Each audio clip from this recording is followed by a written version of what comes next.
Learning areas to fish and why has always been a more obvious but yet very necessary key step in breaking down water.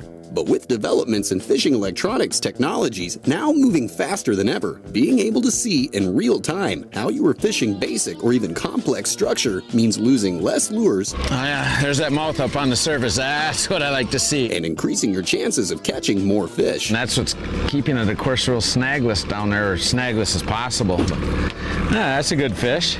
So after you've found a patch of trees, the first thing you need to do is determine how high those trees are running. If you look at this screen here, I'm running a downscan imaging here. You can see that the trees we're fishing right now range anywhere from topping out at about 10 feet up to about 8 feet. So what I want to do then is get my spinnerbait running through those trees. Now I don't run my spinnerbaits way down at the base of these trees. You just get snagged up too much. What I want to do is run those about 2 or 3 foot into those trees.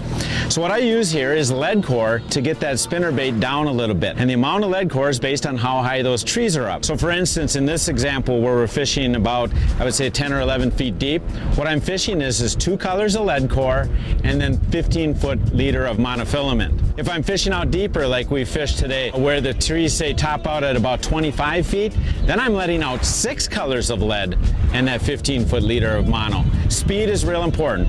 We're trolling at about 2.3 miles an hour, so those numbers I gave you are going to work for that speed.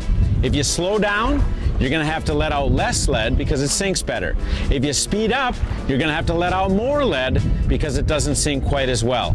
So speed and amount of line let out is what's going to put you in the zone to catch these tree walleyes.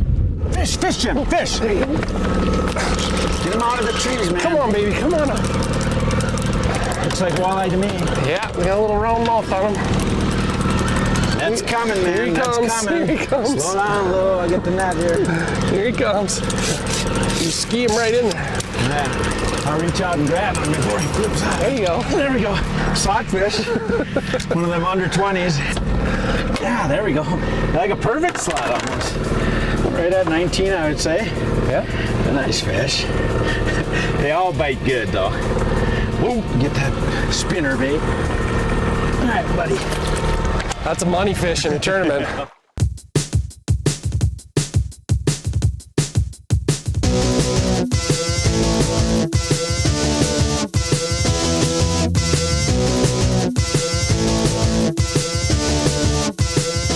The Real Deal.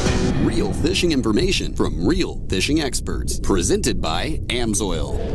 For this timber fishing, we're using fairly conventional lead core equipment. First of all, we're using 18-pound test lead core, and we're splicing that with a leader. We're using just a little ant swivel here, and that leader can be a heavy monofilament, something like maybe 25-pound test big game, or I'm using 100% fluorocarbon, 15-pound test.